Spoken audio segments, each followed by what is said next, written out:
在纽西兰登山也常常需要经过牧场，最常看到的动物就是牛羊。1980年左右，纽西兰人口约300万，人均超过20只羊。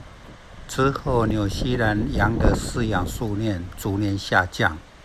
目前，纽西兰羊群大约2600万只，而人口已经超过500万，所以人均约5只羊。